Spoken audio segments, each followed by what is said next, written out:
Awesome, Alan Saji, let's go. I'm now recording. Are you recording? Okay, cool. Yes, man. Well, hello. Hello to the world. Yeah. Man, do you get any stage fright when you're on stage? When you were doing stand up?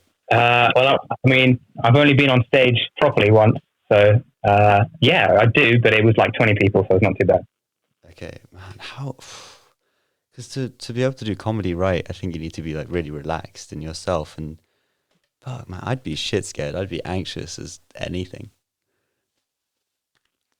I was really scared, but then when they started laughing, it was quite good. So then once they started laughing, then you're like, oh, it's working.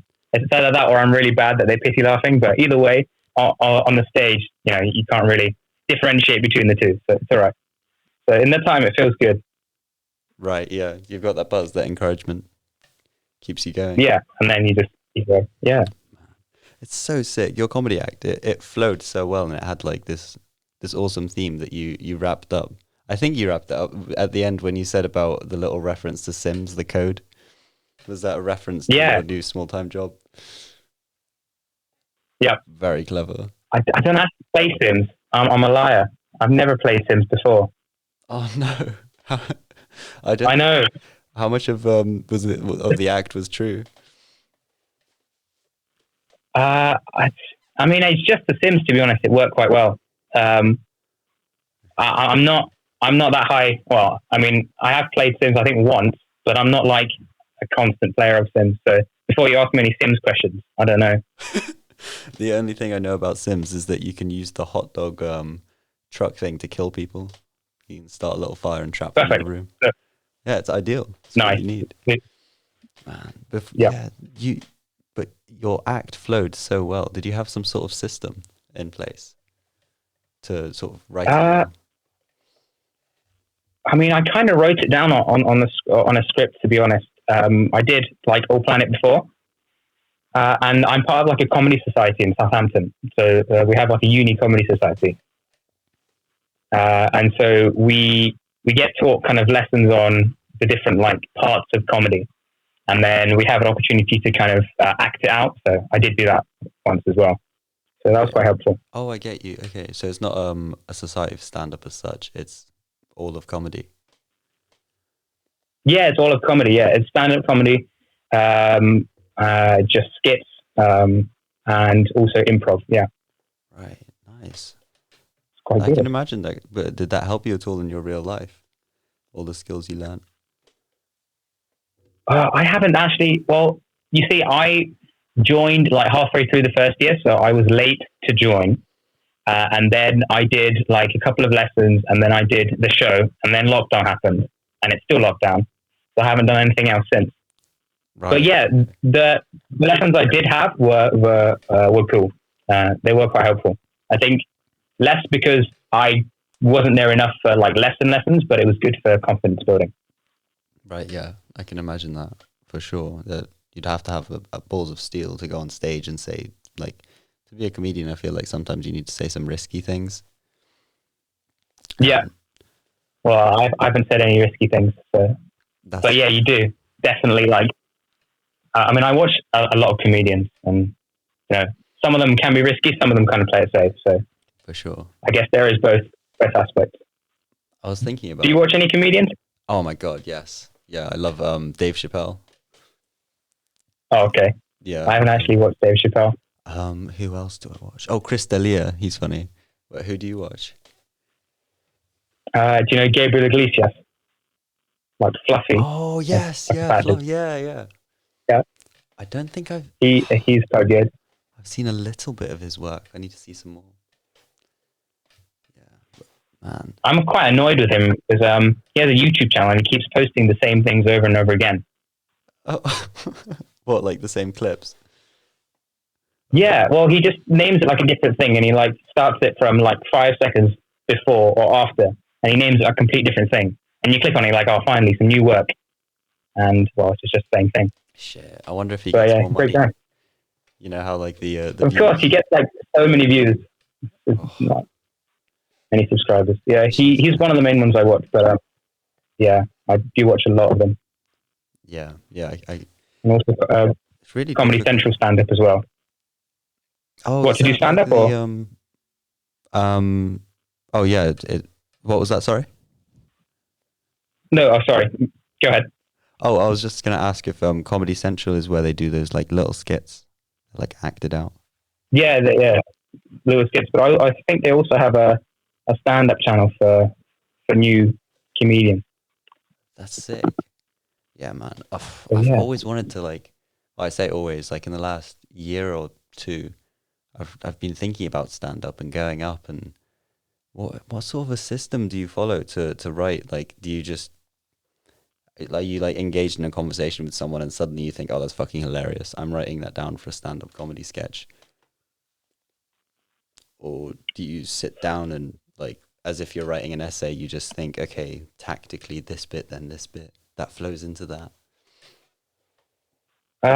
Well, I can't speak much from experience, but what I did, I just kind of just had an idea at one point and I just wrote it down like an essay. But apparently that's not the best way to go about it. You just have to collect kind of little ideas here and there. And some people in my comedy club, they have like a little book with them. And they basically said they just go around like they have the book in normal conversations. And then if they say something funny and their friends laugh, they like write it down. So No way.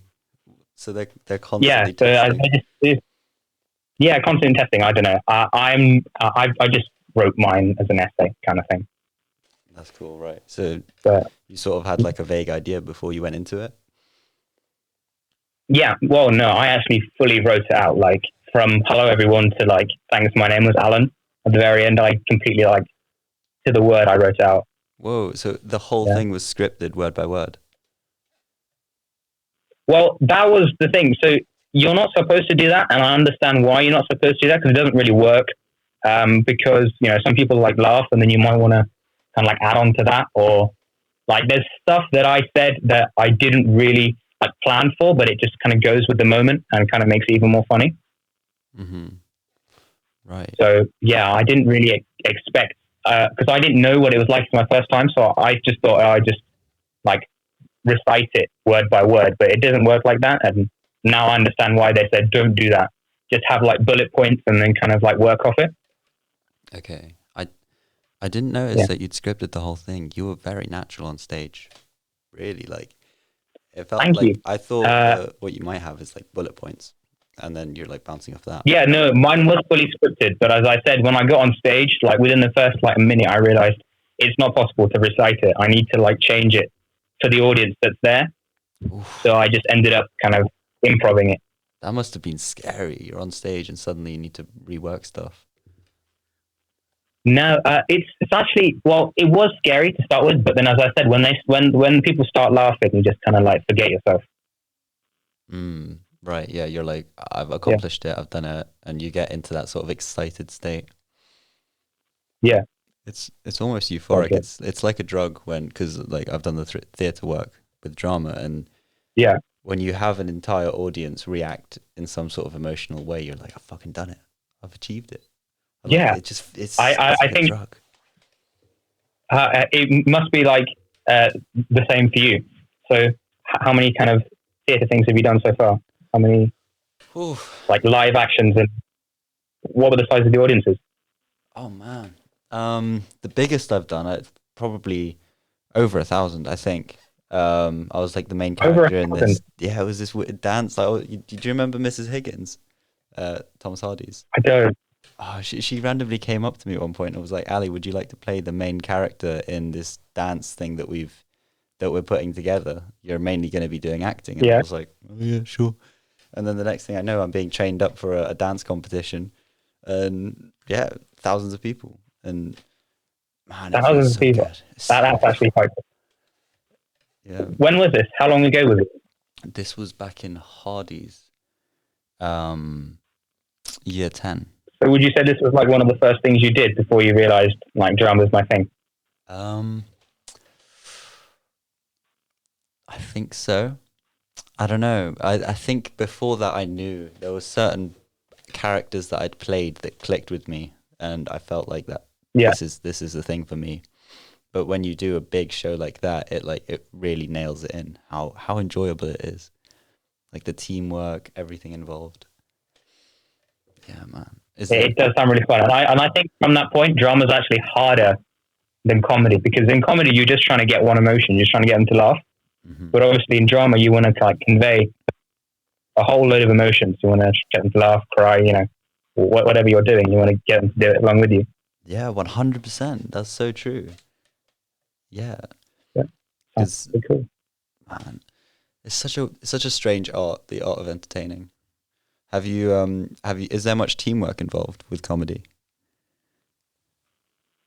Uh, well, I mean, it depends what kind of comedy you're doing. Obviously, if you're doing improv comedy or like comedy when there's more than one person on stage, I guess there is a lot of teamwork involved.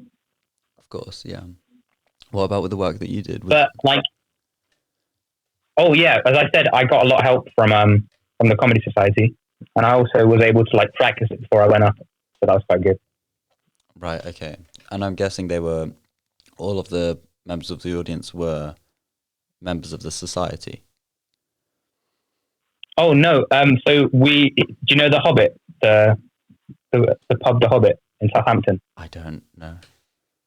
Oh, okay. So that's where we perform. So they have like a little stage in the bottom, and like I think every Tuesday it is. Comedy Society used to before COVID used to perform. I think every Tuesday. No, not every Tuesday. Once every month on a Tuesday they used to perform. So yeah, we did. So not everyone was. I think like 5 people, 6 people were from the society, and like 20 other people were from the audience. Oh my god, that whew, that scares me now just thinking about it. The thought of being on stage in front of 20 people. Really? Yeah, I don't know what it is. It's the thought Well, of like bombing so hard. you did drama in front of 1,000 people. Oh, Surely it's not scary for you. drama's so different because I think it's very scripted in a way. When you're hitting like the emotion of fear or sadness, you can go deep within. But with comedy, it's almost mathematical. It's so precise. You have to get it on that exact note. Or if you say the words like a bit too slow, then the joke just bombs totally. Whereas with trying to make the audience sad, let's say if it's a play about mental illness, you can go really slowly or you can go really fast and it would still have a similar effect. But with comedy, it's such a narrow line. That's what I think anyways, from what I know of comedy. Yeah, I've watched a lot of documentaries by comedians, and whenever they release like an Amazon Prime special or a Netflix special, they've done like hundreds, if not like thousands, of shows just practicing like the same thing over and over again. And I've heard this one comedian, he was just saying, I did a couple of shows just practicing like the tone of how I did this particular thing just to get it right before he like put it on his Amazon Prime special. So I think it is quite mathematical, like you said. Right. So I think it's just trial and error. I feel like they've done so many shows, they've just kind of like noted what works, what doesn't, and then kind of really kind of sculpt it down to kind of a piece that works, and then they can obviously perform it for the big stuff. Right. That makes sense. Yeah, they have to like watch back over their performances and get it precise. Did you have to do that with yours afterwards? Did you like after you'd performed? I'm just on a very I'm just on a very small scale here, but I don't think I watched back on my thing. I think I wasn't like when I started it. I thought, you know what, like what can I lose? There's 20 people here. I don't know. They'll probably never see me again. I don't know any of these people. The only people that will see me are from Comedy Society, and they're obviously not people that would judge. They're all like very nice people. So I thought, what can I lose? Let's just go on. I didn't like have the mentality that like, this is what I want to do. I want to go into comedy. So I wasn't scared from that point of view, and I wasn't like I need to learn from this. I'm gonna like take this point, take this point, take this point. I just thought, just go ahead, see what happens, that kind of thing. So I think for me it was really different. To Okay. yeah, So it was very instinctive in a way. You were like, fuck it, see what happens. yeah, it was just a society. So I was like, you know what, I'll give it a try. I've got nothing to do on a Wednesday, and I don't have any society, so I thought I might as well try this. And yeah, it was quite fun. I wouldn't expect it from, not stereotyping at all, but I wouldn't expect it from a medical student to go into comedy. I'd expect it more from like a performing arts student. Very cool. yeah, the majority of the people that in the society are from, as you said, like the art background kind of people. Right. But there are people that do physics. There's a person that does actually. He's doing a PhD in maths right now, and he's there. Right. Well, that's interesting. I wonder if he I uses know. any of his maths to sort of like work out the precision of the jokes. Some of his maths, some of his jokes are maths related. That's quite good. Oh, really?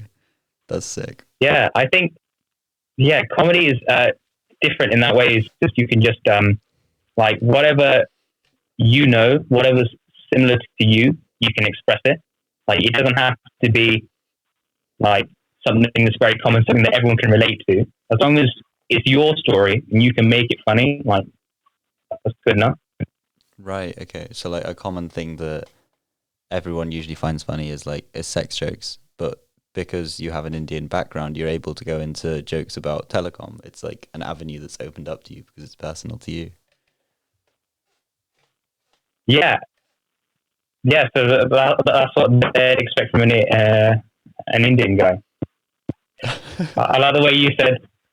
Uh, I like the way you said. So the common thing is sex jokes, but because you're Indian, you're clearly virgin.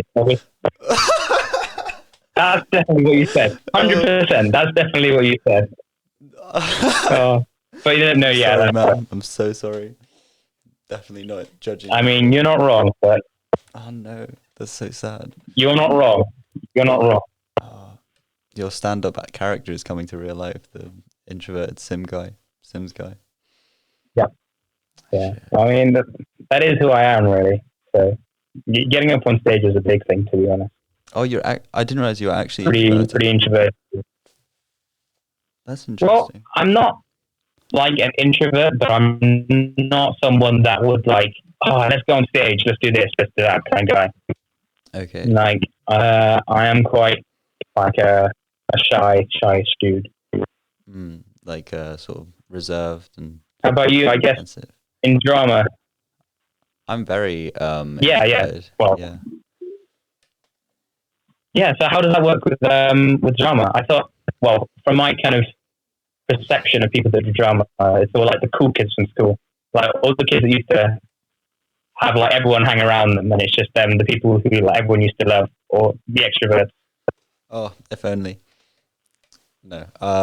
I If only that's part of the truth. I think so. Is it? I'm very introverted. I always was. Even I don't know if you remember me as an emo back in Hardy's. I not in Hardy's. I thought, oh, maybe in Hardy's, early Hardy's. But I do remember the hair. Yeah, I was like a proper like fringe with some red dye in it. And yeah, Yeah, I remember that. I I just didn't really connect with people. But when I was on stage, I was like so out there. Like I was like I suppose because I was so introverted in my daily life, I was putting on this mask of like an emo person, and then I'd go on Yeah, stage and it would be like I can put on this mask of a charismatic jock sort of character and just be whoever I want. It's interesting. It's like yeah. releasing something that I can't release in day-to-day life on stage. I don't know if you find that with comedy at all. Well, before that, I was going to ask you a question. Mm-hmm. So just when you were saying that, I just thought, so if you said when you get on stage it's different, so what about all the practice before stage? So how does being an introvert kind of affect your interaction during like practice before? Because assuming there's like a lot of practice that goes into like a drama show. For sure, yeah. Especially with like physical theatre pieces where they're almost like a dance. Like there are lifts happening, you have to get it right. I think in those stages I was still reserved, like I was still shy and quiet, but I'd get involved. Like if I had an idea for a scene, I'd put it in, but I don't think I'd ever really join in on like I don't know. I think an extrovert trait is to like be like very charismatic and banterous, and I just never really did that. Yeah, fair enough. I got involved with But the creative process is one of my favorites. Is I guess it ties in again with like self-expression. How does it work for you? Are your dramas like all given to you, or do you have to make the kind of idea yourself or amongst your group? Since Thomas, this is interesting. No one has ever asked me questions on a podcast, by the way. Yeah. Oh, sorry. No, it's sick. I love it. Like, You said it was more of a conversation. I thought, back and forth. I love Let's it. go. Yeah, that's what I say to everyone. And yeah, I don't know. But yes, very much. So, sorry, what was your question? I've gone off on a sidetrack. I know. I was just wondering whether all your kind of scripts are given to you, or as you said, there is like a creative process behind everything. In the first year of uni, there were a lot of scripts given to us, and then this year we got to make like a 2 to 4 minute short film that completely free reign, doing whatever we wanted to do. I did this really serious attempt at a psychological thriller, and by the end of it, there was nothing more I wanted to do than comedy. Man, Okay, I exhausted the that's depressive quite side of my personality, I guess, in the acting of that. So brutal. I love it. cool. Yeah, comedy's quite good. I like comedy. Like I don't watch many films that aren't comedy, to be honest. Really? Yeah. Comedy is just That's interesting. Do you want to go back to it once the whole apocalypse is over? well. Technically, I should be in comedy club like on Wednesdays over Zoom, but like when it's not in person, you don't have like the same kind of drive to do it. And I did have like after the first thing, I was like, oh, this is great. I have like a little book, and I've like got like 30 pages of at least like 3 different kind of like stand-up scripts that I could perform, but then like, I haven't been going to the club, so I haven't been able to practice. We'll see what happens after COVID. Right. Yeah. That's really cool though that you're carrying on writing even without like the support of the group. Well, it was more like the adrenaline of like, oh, I actually did it. People laughed. It was just like that was kind of like carried on for a while, but it's dead now. I'm not exactly writing anything new anymore. Right. Okay. Is when you had that initial reward that you wanted more of it. Yeah. Right. To be honest, I did kind of work through the holidays as well, do a little bit of writing then, but like especially now, I've got a lot of work to do, like uni work, and like none of that is in any way relatable to any of this. So I can't really, connect the two. Right. Is there any psychology involved in the medicine side of your course? Yeah, we have psychology as applied to medicine. That's the topic. We have like occasional psychology lectures. To be honest, not really. But yeah, there is psychology, but I feel like I wouldn't saying we did psychology is dissing psychology as a subject in itself because we do it in such a niche way for our course that it's not really psychology as what it is, like generally. So. How so? Well, I mean, for us, it's like, so we have a patient, this kind of thing. So how do you talk to patients? That's probably a good start. How do you sit in a consultation? I think it's like 45 degrees, like chairs, and there's like psychology behind how your consultation room is set up when you're a doctor in order to talk to the patient, that kind of thing. But in terms of like psychology, like learning the actual behavior of a person and how their brain works, is kind of omitted. Almost 90% is not there. It's more the fact that how we can understand someone, because being a doctor, you need to understand obviously a patient. That is more of the thing we learn, and not how they work, but instead understanding them. It's kind of different. Right. I suppose do you get taught body language as well to be able to understand your patients? Yeah, we get basic body language, but obviously, it would have been so much more in depth if I had taken like a psychology degree. So, right. That's why I think they're scared to say psychology as a subject. Instead, they've called the subject psychology as applied to medicine because they know it's not like it's not the real psychology. It's like a niche part of it. Mm-hmm. A very, very small, like basic condensed thing of what you need as a doctor. Yeah. Okay. That's interesting. And you said about which is not too, which is acceptable, because if you think of like all the subjects we need to know as a doctor, like I need to know like maths, which I wouldn't have thought I knew. I need to know psychology. I need to know pharmacology. You know, you need to learn like a lot of different stuff. Obviously, not all in the same proportion, because obviously, like anatomy is a huge percentage. But we do need to learn like smaller things like the law, but only like the level that does apply to us. So we need to learn a broad scale of things, like basically jack of all trades kind of guy. Mm-hmm. So, Right, yeah, medicine, jack of all trades. Ooh, but a king of all the body, I guess. Medicine. Yeah, that's the hard bit. So you have to be a jack of all trades, but then like everyone expects you to be a king of all the trades at the same time. So you got to have that balance, because you can't be bad at something and be a doctor, because obviously you're compromising potentially someone's life here.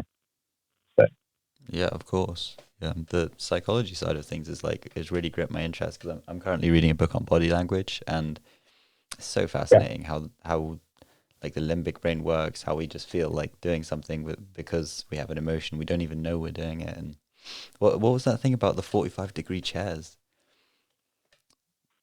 Well, we had a psychology lecturer.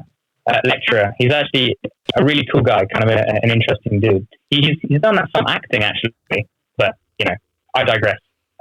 He said when you do an interview, not an interview, a consultation, your chairs need to be, I think it's 45 degrees. That's like the optimum kind of position, because if they're not willing to talk to you, if they're introverted, then you don't have to like stare at them and be intimidating. You can stare ahead at the wall. But equally, if they really want to talk to you, you're not too far away to turn your head to talk to them. So it's kind of like engaging to all people kind of thing. Right, yeah. You're not sat. I think that was the basis behind it. Okay, that's very clever, yeah. It's incredible that people manage to take the time to look into that side of things, to really analyze it.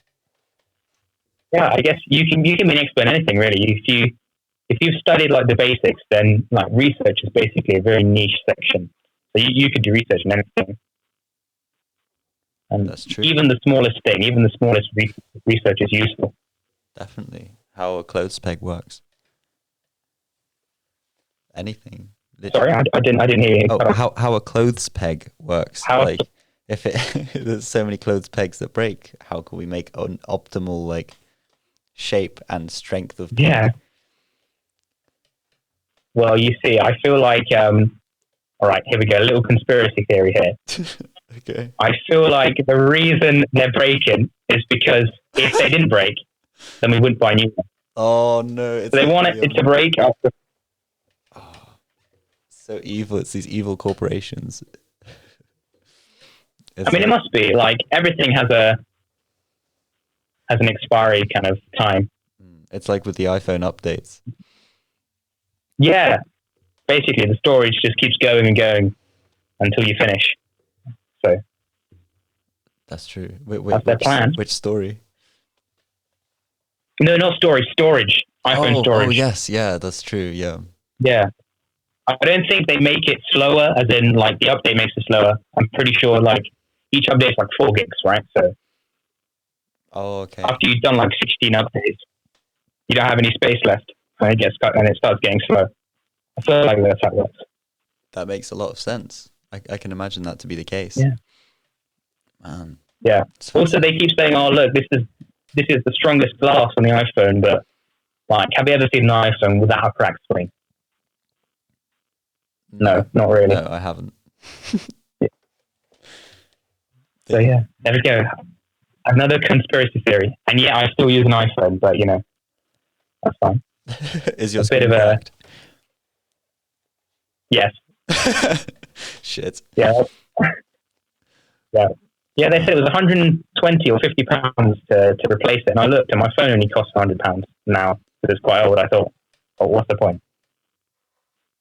Yeah, true that. You don't want to cash out too much. Apple, if you're listening, give me a new iPhone. The famous comedian Alan Saji, and doctor. Yeah. Apple, if you're listening, yeah. No. It's possible. They could be listening. Anyway, sorry. I digress a lot. That's another conspiracy theory. Yeah. Do you know of any? Oh, don't worry about digressing. By the way, it makes it all the more interesting. Um, Okay. do you know of any conspiracy theories about medicine? Conspiracy theories about medicine. I know there's a lot of fake news going around, like especially now with the COVID vaccines. There's a hell lot of fake news around the vaccines, What which is like? sad because it's sad because like we need the vaccines to get back to normal, and the people that made the vaccines tested it so well, and like it's amazing how quickly they got a vaccine out. But yet now people are reluctant to take it because they're like, oh, it's fake. They're putting like microchips into your hand. They can track you. All that kind of fake news, which is sad because, if no one takes a vaccine, then we'll never get back to normal. It's not that or everyone dies, but yeah, Yeah, it's not good. totally. But medicine is less conspiracy, more fake news. Okay, I yeah, think. I suppose medicine is so scientific and based on evidence that you can't really have that many conspiracy theories about it if you do your research. Yeah, no, medicine itself. Yeah, there's a lot of research. Everything has a strict process. All research is governed like to the T. Literally, you can't like in this day and age um, do research that's faked. So medicine in itself, there's no conspiracy, but there are conspiracies like in terms of what people believe to be true. But what can you do? Like the NMR vaccine and autism, people were like, "Don't get your kids vaccinated; they'll get autism." But that's not true. Very, very little evidence of that taking Yeah, place. very little evidence. I think it was like five people.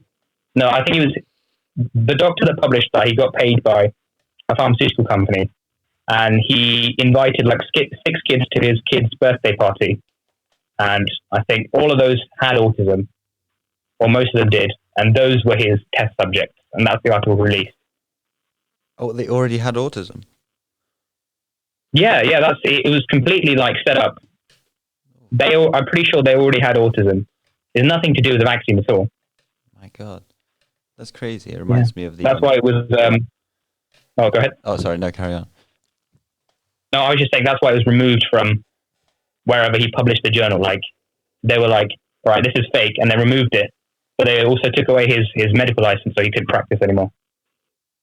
Yeah, very logical. He's putting people's lives to risk. It's so dangerous. Fake news can really like damage a nation, a world. It's one fake news spread about some sort of nuclear bomb, and our entire planet could be gone, possibly. Yeah, literally, like, and you'd expect a doctor to be someone. Give me a second. Wait.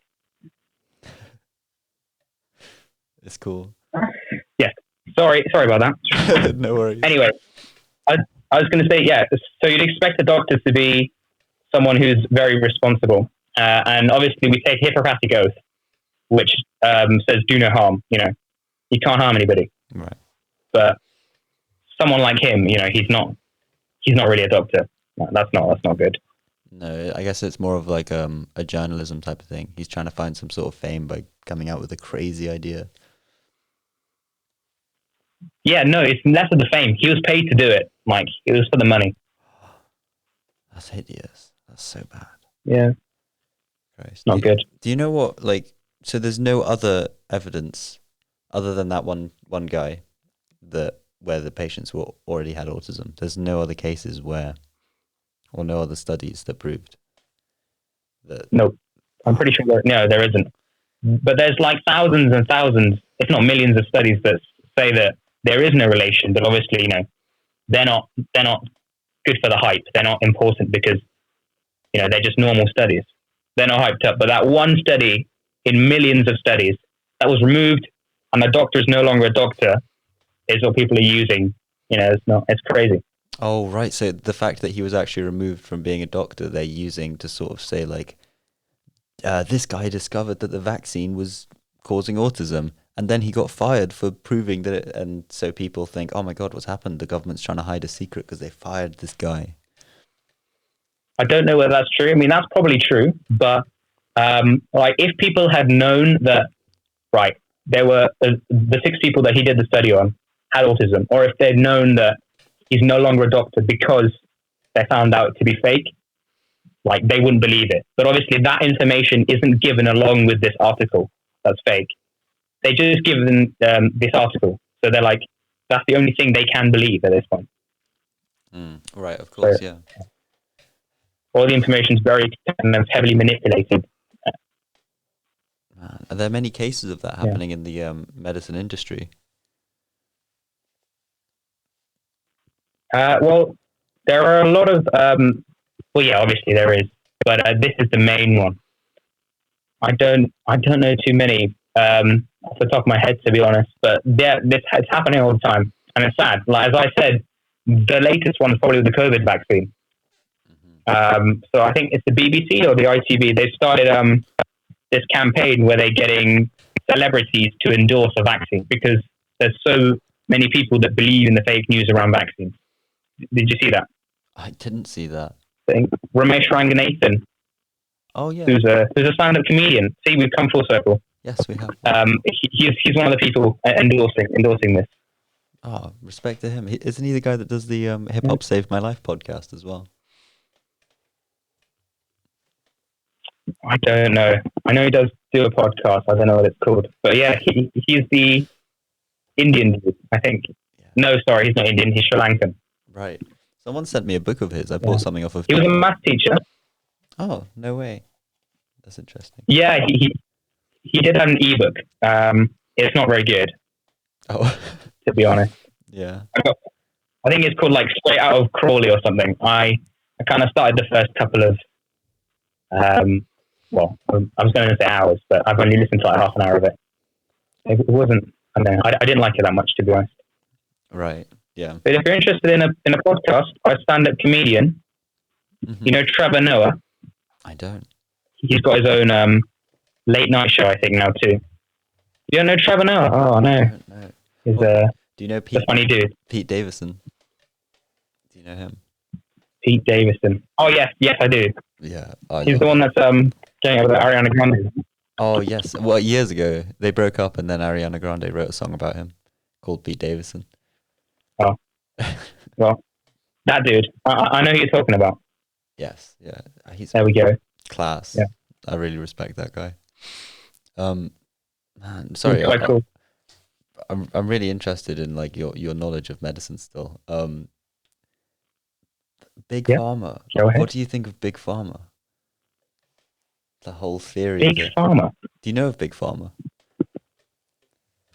Don't know Big Pharma. Oh, it's like the idea that so let's say a patient comes into a doctor's office and the doctor could treat him by giving him like writing down therapy sessions for him, or he could give him antidepressants, which earns the government money. I think this is more done in America, or it's more publicized in America. I've just heard brief things about it. I was wondering how much of that you know is true from your knowledge of the medicinal industry.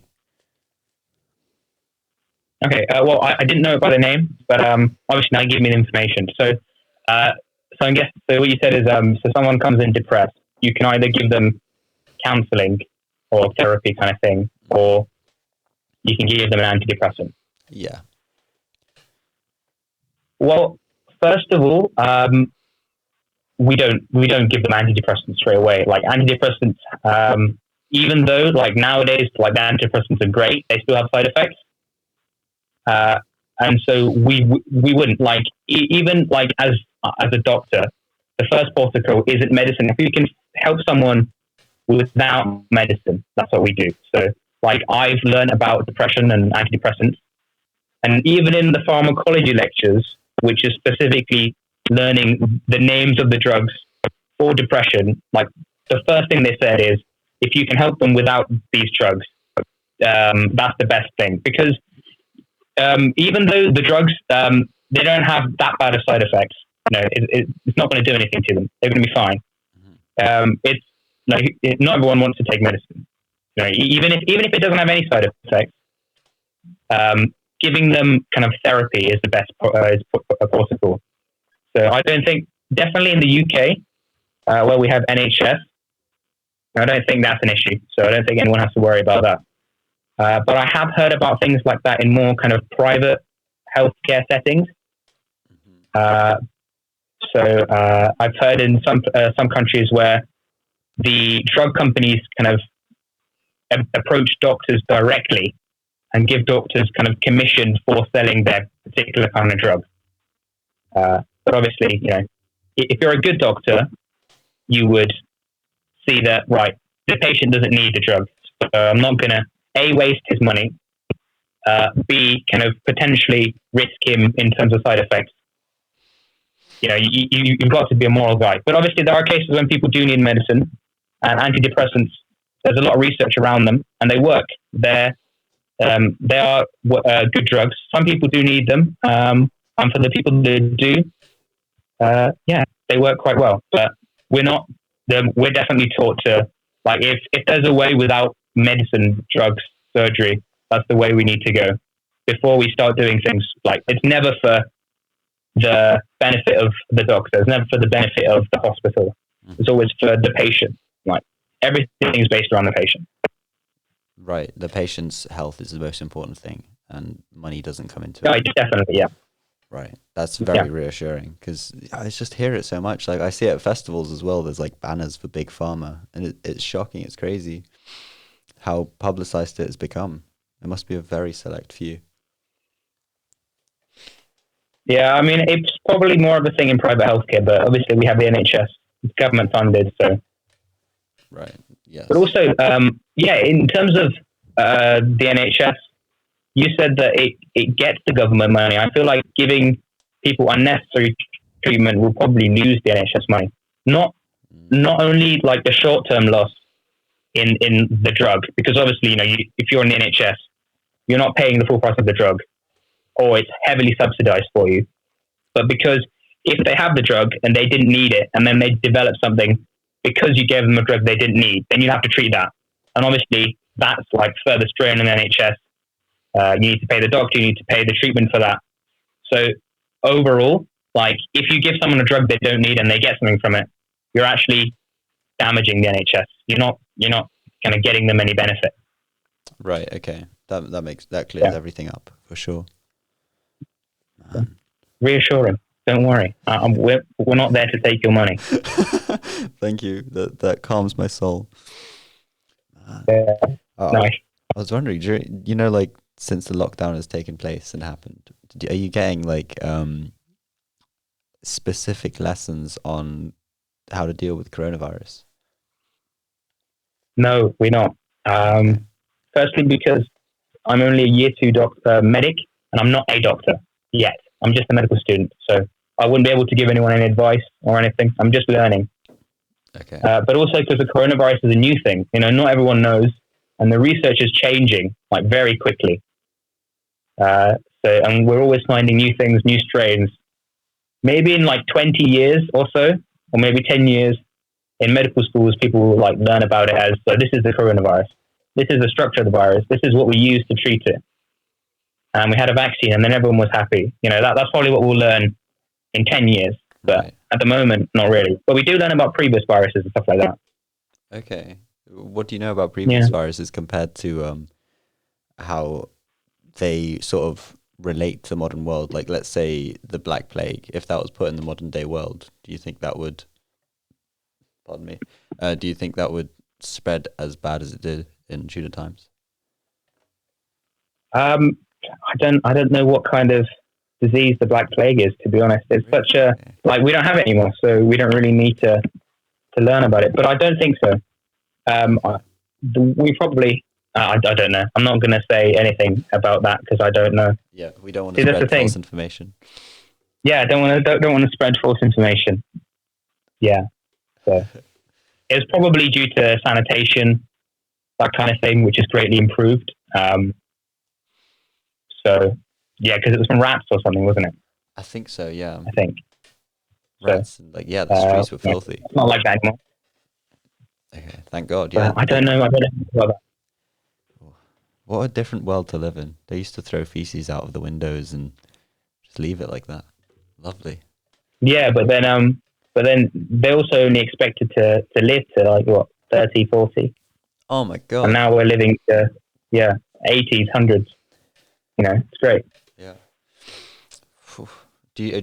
I don't suppose you have any like advice if I wanted to live to 100 things that I could do. Obviously, there's general health and fitness, but any Well, I don't know. any interesting advanced knowledge on how the body works that maybe the average human does? No, not really. I mean, I could give you like some non-specific advice, but like stuff like be healthy, that kind of thing. That always helps. That was very, You very. see, I'm That's trying. fantastic. I'm trying not to get in trouble. I can't really give too specific information because it's not good. First of all, because I don't know. I'm only in year 2, Yeah. but also because But don't worry, we're not hiding anything. I don't know the secret to eternal life. Oh man, that's a That's shame. not what we learn. Just tell me afterwards. Yeah, I know. Tell me after we're recording. Yeah, definitely. Thank you. But just promise that you will join to be a doctor, because then it's okay. Oh shit! No, I can't. I can't put that across. Well, No, I'm joking. I could do a doctorate in acting. No, Yeah. Yeah. No, I'm just joking. We're just normal people. We don't know any special formulas. Just live like a good, healthy life, but also a happy life. Because even if you do die young, then you'll have no regrets. That's true. Very, Yeah. very wise words. Thank you. There we go. You're most welcome. Sorry, do you have Jesus above you? There's like a little Jesus flashing every now and then. I do. It's in my. Oh, it wasn't I sure. don't know why it's detecting that as a face. To be honest, like it's literally just. I don't know. I mean, it is technically a face, but I didn't think Zoom would detect that as a face. Right. I thought you'd set it up intentionally so that like he just appears No. accidentally and you're like, "Ooh, Jesus." No, it's like my actual wall as opposed to my background, which is Ainsley Harriott. Yes. Ainsley Harriott pouring oil on your shoulder or on your back. Yeah, something like that. I don't know. I just thought, would be a great background. It looks great, yeah. I actually, it's made me want to record my calls more often just so I could have a person with that background. Fantastic. Yeah. I might ask for a screenshot at the end, if that's cool with you. Yeah, no worries, not at all. Sick. I'll probably post that to my Instagram. Beautiful Ainsley. Man, I remember we used to make so many Ainsley Harriott jokes back at Hardy's. Definitely. Oh, that was such a big thing. And one of my friends used to have an Ainsley Harriott t-shirt as well. He got that printed and was like, oh, such a big thing. No way. Was that James? James Curry? It was James. I don't know whether we're allowed to name drop in this. Are we allowed to name drop? Yeah, it was James. Oh, I hope so. I'll message James and ask him if that's cool with him. I mean, it's James. Like, if it's his first name, well, I don't know. No one's going to hunt him down from that. It's a pretty generic name. That's true. Hopefully not. I think I might have said Curry, so I'll have to message him. I mean, well, now you have, but there we go. Oh my god, that was clever of me. Now I have to message him. Very clever. Oh, great guy. He is very clever. Do you know what he's doing now? Oh, why am I talking about? Yeah, he's singing. He probably doesn't want me to. I mean, he's doing well. He's doing engineering. Happy dude. Still doing a lot of 3D modeling. Smart guy. Yeah, doing well. He was very clever. I remember that much. He was very clever, and still is very clever. I don't know why I said was. He is very clever. Yes, fantastic. Nice. I can imagine him going far in the world. Definitely. Does religion come into play? Like worry about religion when you're practicing medicine? Well, you've got to correct the terminology first. I'm not practicing medicine yet because I'm not a doctor. I'm only a medical student, but there we go. Once you clear that up. Okay.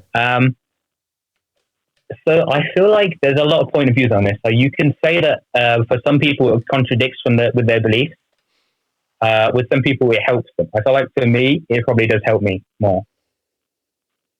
To follow a religion or. Oh. Sorry, my friend called me. Oh, right. Sorry. That's okay. I just saw your profile picture and I was like, what happened? I just suddenly left. I've had enough of this. Christ, how could you follow a religion? I'm out. No. Damn it. Um, Sorry. no, yeah, sorry. How so? How does religion help you as in studying medicine? Well, yeah, a religion, like as opposed to what people think, it's not really like we're not like a cult kind of thing. It's just like a set of rules that you live by. Like the rules of Christianity are not like things that would restrict you too far. So obviously, there's do not kill, right? Mm-hmm. That's no one's going to kill anyway. You don't have to be part of a religion to obey by that. It's just I feel like so everyone lives by morals, but then religion has those morals, but then they also have a little bit of extra kind of restriction. I'm not saying that makes you a better person than someone without a religion, because you can be a perfectly great guy and you can still get into heaven without being a Christian. But you know, I did not know that. I didn't because I'm agnostic. I don't know what's out there. I don't. yeah, So I've always worried, like, because I haven't got my full belief in it, that I'm going to go to hell. But that isn't the case. As long as I'm a good person and I'm not breaking any of the rules, which is just part of being a good person, then I can get into heaven. yeah. I think it's not really fixed in stone. Like, I feel like if you were to read the scripture at some point, it definitely might say once that you have to be a Christian, but also in multiple places, like especially in the New Testament, what Jesus preaches is everyone's equal, everyone can be good, and definitely like the priests that have taught me catechism, they've been saying that you don't have to be a Christian to get to heaven. And I just thinking now, the one particular thing that I remember is this priest once told me that heaven's like kind of a goal you need to get to, and it's like a place. And in order to get there, there are different routes. And he told me like one route could be you could be a Muslim, right? One route could be you could be a Christian, but then one route could be you could not believe in God at all. But still, if you get to the same place, like at the end of the road, it's heaven. Some paths may be harder, some paths may be easier, but as long as you're good and you're on that path, then you can still get to heaven.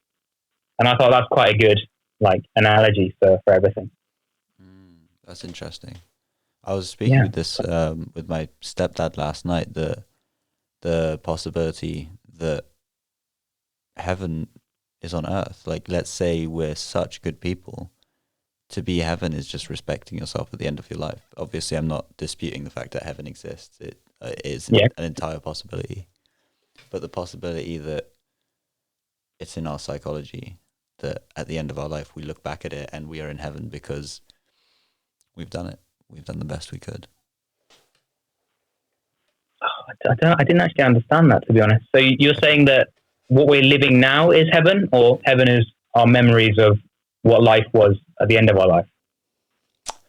Ooh, so let's say, I'll put it like this. So let's say you go through your life and you're cheating on all of your partners, you're killing people, you're stealing, so breaking commandments.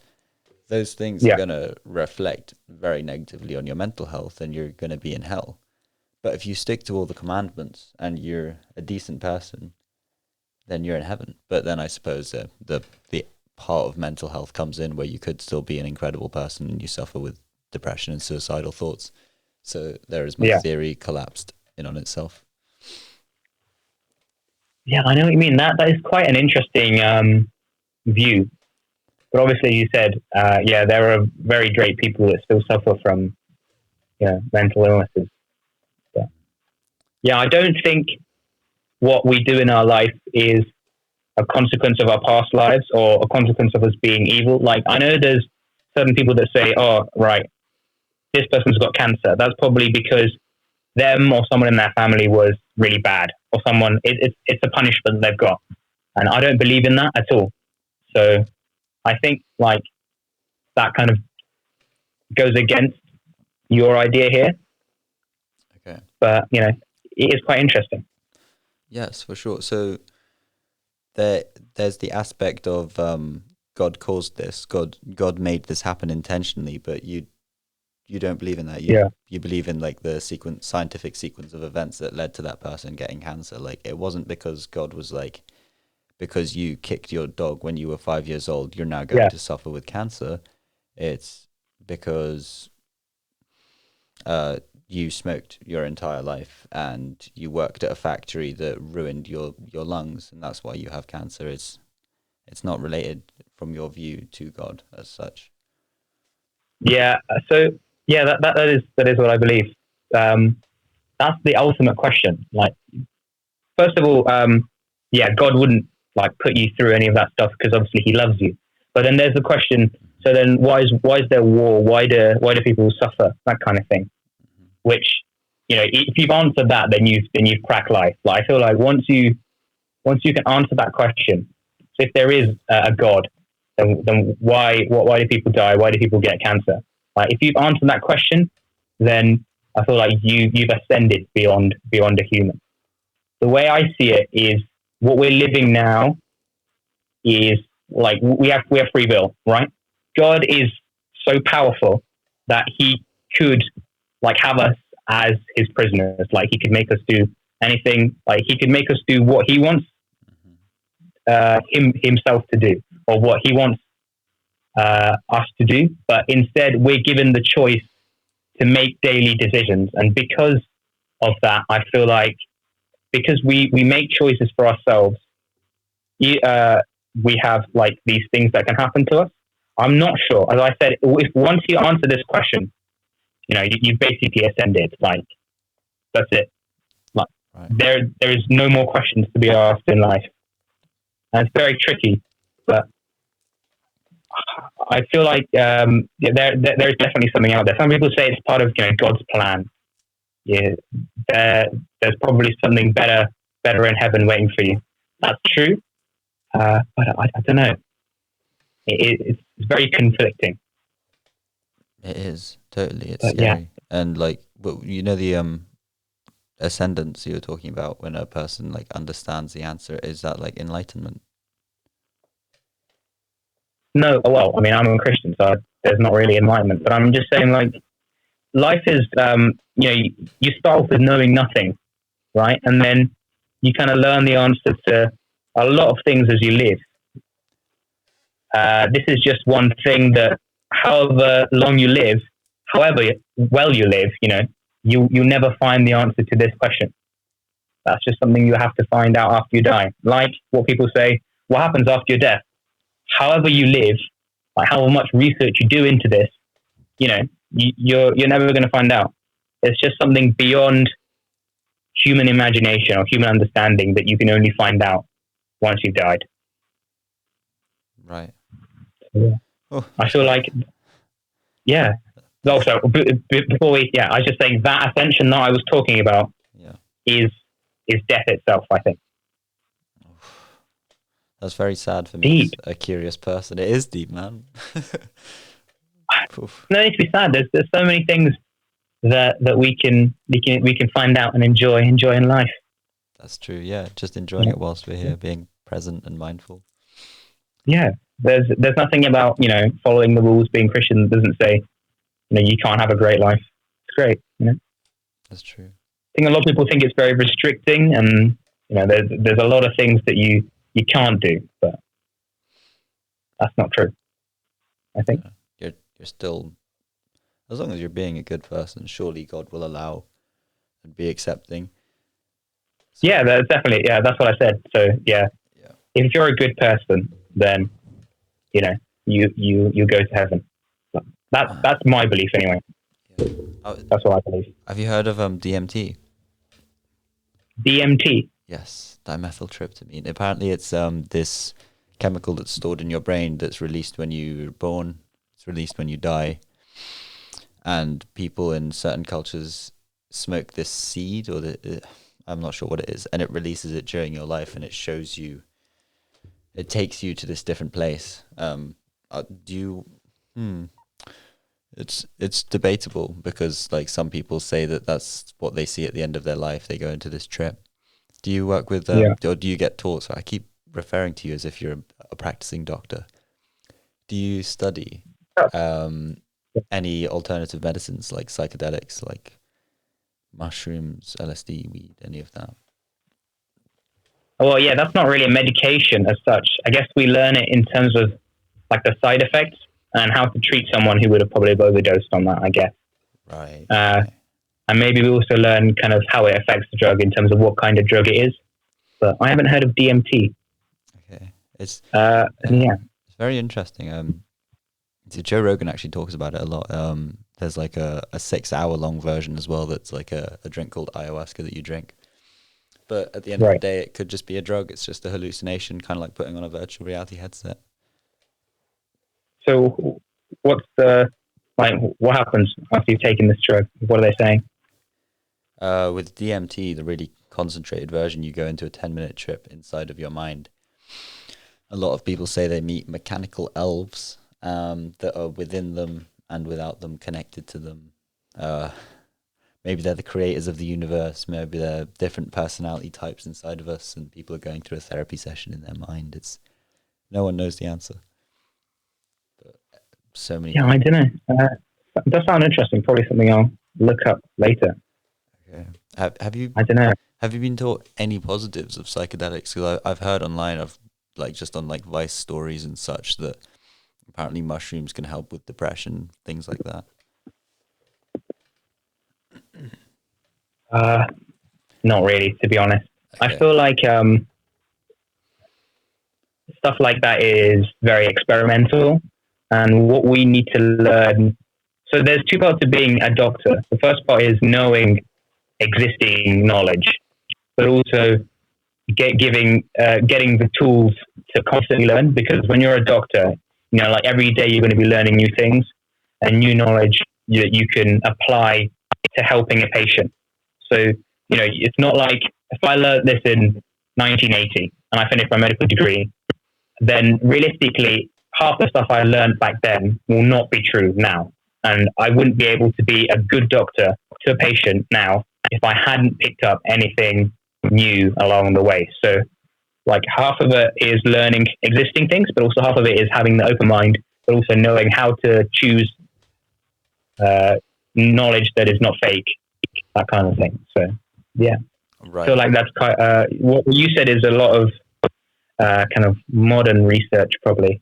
So, Okay. So right now there's so little evidence that, let's say, a doctor was, it would be very loose-ended. Like a doctor can prescribe antidepressants to a patient with depression and know that they're not going to go crazy. But with a drug like mushrooms, they could prescribe it and the person ends up going schizophrenic and crazy because there's not enough evidence and knowledge in the scientific community. Yeah, definitely. That's why cannabis isn't legal in the UK, but yet it's legal in many states in America and many countries because we don't really know the effect it has. Right. Yeah.